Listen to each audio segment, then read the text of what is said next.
Dolphins GM Chris Grier made a ton of moves last evening, but first, we need to get 500 likes. It'd be the most on a video over the past 2 weeks, and I want to get to that mark. And if you're ready for Dolphins football, show me by hitting that like button.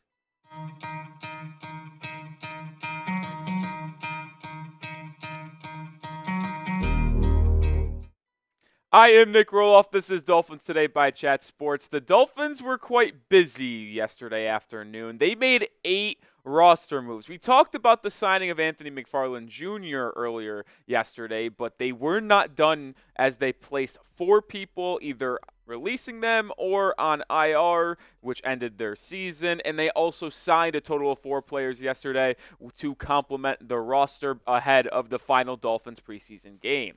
We'll start with the most notable change to the roster, and it's Salvon Ahmed. He actually was released, and this one's obviously noticeable because he has played the last 4 years in a Dolphins uniform. He flashed onto the scene as a rookie and did some nice things, running for 360 yards, and has been a complimentary back for Miami over the past 4 seasons. But with the addition of Jalen Wright, De'Von Achane from last year's draft, and Raheem Mostert continuing to play very well, there just is not a need for Ahmed's services anymore, and it was always likely that he was going to end up cut. And the Dolphins do him a favor by releasing him now, which potentially allows him to latch on with a different team before the final preseason game and give them a chance to make a different roster. Now, he has been dealing with a foot injury, so that might complicate things for him personally, but Salvon Ahmed is gone from this roster.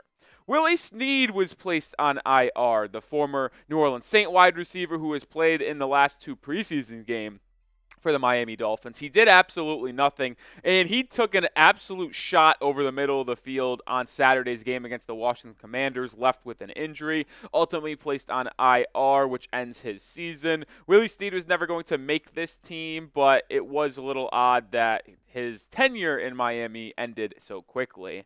So did Sean Harlow, the interior offensive lineman that Miami signed about 2 or 3 weeks ago as well. And there was actually a little bit of hope that he could make a roster spot. Like, he got a 1-year deal that was not just like a standard preseason contract. Like, it was kind of significant money, but he kind of got rolled up on in that Washington Commanders game on Saturday, which it looked like a pretty bad injury. His knee bent the other way. Those are always the scariest things for offensive linemen, is when someone tumbles into the back of your leg and your ankle gets stuck into the ground and your knee gets inward. That's kind of a telltale sign of a bad injury to come. Unfortunately, that is the case for Harlow. He is placed on IR, and you've heard me say it a couple times on today's show already, but I wanted to make sure everyone at home knew this. Is if you're placed on IR before the regular season begins, before roster cutdown day on August 27th, that means your season is over.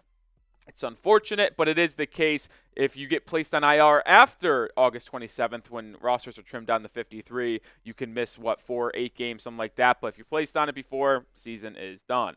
Another player that was released. Now, this one was interesting because Zeke Vandenburgh, which I didn't think he was going to make the roster, but he did have some nice moments in the first 2 preseason games before leaving with an injury on Saturday. He was technically, like, at least to all beat reporters, said he was waived/injured. I don't know if he was waived with an injury designation. There was not really any specific thing that they said with the injury. Wasn't placed on IR, obviously, but Vandenburgh is cut, and he is not going to be with this team for the final preseason game this Friday against the Tampa Bay Buccaneers. Make sure you are subscribed to the channel because I'm working hard on a daily basis to bring you guys the best Dolphins content. And we cover all Dolphins news and moves, no matter how small. Hit that sub button. We just passed 58K. Appreciate all the real ones down below. But I also want to get to 59K ASAP. And hopefully we get there by the time week 1 of the NFL season is over. All right, let's talk about 4 players the Dolphins signed, because 4 people were either placed on IR or released. And, well, Chris Grier filled those roster spots. First, we do have to talk about Anthony McFarland Jr. one more time. He was the signing that was first announced yesterday morning, 4th-round pick in the 2020 NFL Draft, played for the San Antonio Brahmas in the UFL a season ago, and he's someone that has pretty decent speed, right? So I had this yesterday. Ran a 4.44 40-yard dash when he was coming out of Maryland as a rookie in 2020. Spent the last 4 seasons with the Pittsburgh Steelers. Never really did anything special. Was a special teams guy at times for Pittsburgh. Showcased some speed. And I'll tell you what, folks. Expect to see a lot of Anthony McFarland Jr. this Friday against the Buccaneers because they're not going to play Devon Achane. They're not playing Mostert. Jeff Wilson's injured. Jalen Wright's injured. And with Chris Brooks on the concussion protocol, I'm guessing Anthony McFarland is going to see a lot of carries. They also signed this fullback/running back, Zander Horvath. He has 2 career touchdowns. Now, I put running back/fullback, but he is really just a fullback, the former Purdue Boilermaker. Has had experience in the NFL before, by the way. He was a 2022 7th-round pick from the Los Angeles Chargers and actually spent that entire season playing for Los Angeles. He appeared in 15 of those games that year and had 2 touchdowns. And a fun little nugget as well that I wanted to show you guys on screen, he's actually the first running back or fullback to catch a touchdown in their first 2 games. So he came onto the scene with a vengeance, catching a touchdown in each of his 2 first appearances in the National Football League. Horvath, I don't know if he's going to get carries this Friday, and I do find it interesting the Dolphins signed a more of a fullback prototype, considering they have Alec Ingold, and he's not injured or anything like that, so you don't really expect Ingold to be placed on IR or missing time. So Horvath, I guess we'll see some carries this upcoming Friday against the Tampa Bay Buccaneers. Horvath and McFarland Jr. Didn't expect to see them to take carries for the Dolphins in the preseason, but hey, that's what injuries will get you. We do have one more preseason game, but we are so close to the regular season for the Miami Dolphins. And if you want to go to any Dolphins games, make sure you get your tickets with Game Time. #1 ticketing app out there, and you get $20 off your first purchase when you download the Game Time app and use code CHATSPORTS. Game Time is the best way to get your seats. They specialize in last-minute tickets. They also make sure you get the lowest price guarantee. They have a couple really cool features that I like to tell all y'all about, whether it's all-in pricing. You toggle that feature, you're looking for your seat, you're going to see how much it's going to cost you in total when you're viewing that ticket instead of getting blindsided by fees you didn't know was going to hit you at checkout. They also allow you to see the exact vantage point inside your venue, whether it be a concert, a comedy show, or a sporting event like a Dolphins game. You get to see the panoramic view. You know exactly where you are in the stadium. Game Time is the absolute best. And make sure you download the app today, create an account, and use code CHATSPORTS to get $20 off your first purchase. Terms apply, but again, download the Game Time app, use code CHATSPORTS, CHATSPORTS,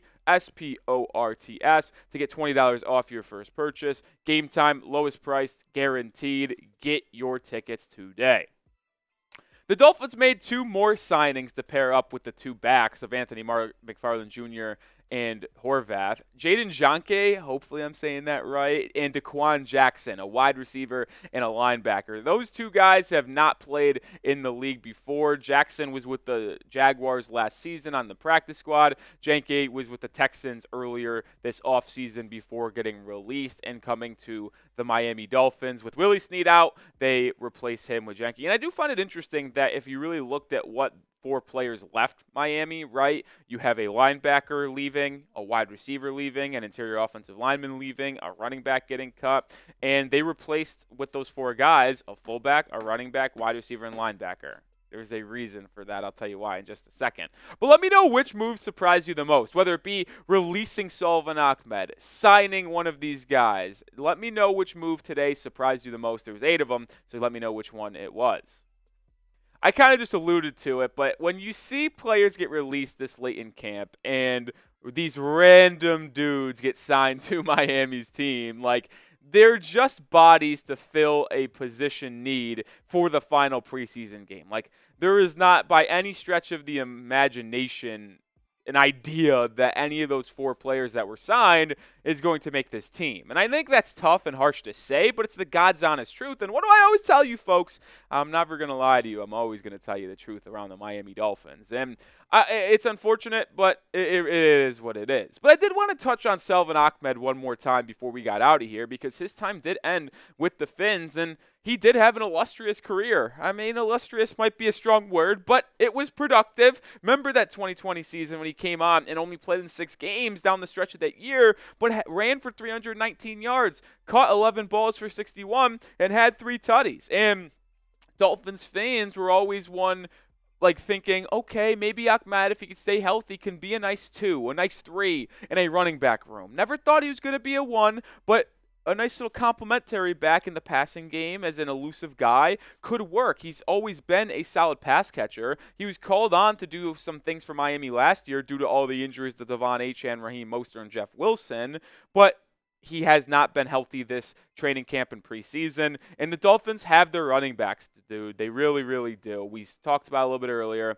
They have Jalen Wright. They have Devon Achane. They have Raheem Mostert. It'll be intriguing to see who ends up getting that 4th running back.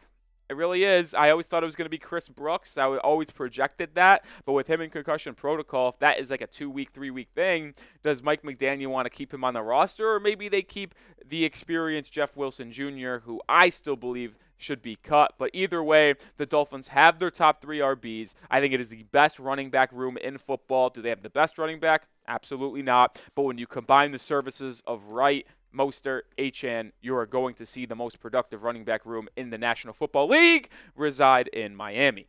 All right, that's going to do it for today's show. Make sure you are subscribed to the channel. Like I said, no roster move is too small. We will always have you covered here on the channel. Make sure you join us for our live show later today. Join myself. Producer Cullen Brown is going to be onto the scene, baby. So hit that sub button and join us 5 p.m. Eastern Time.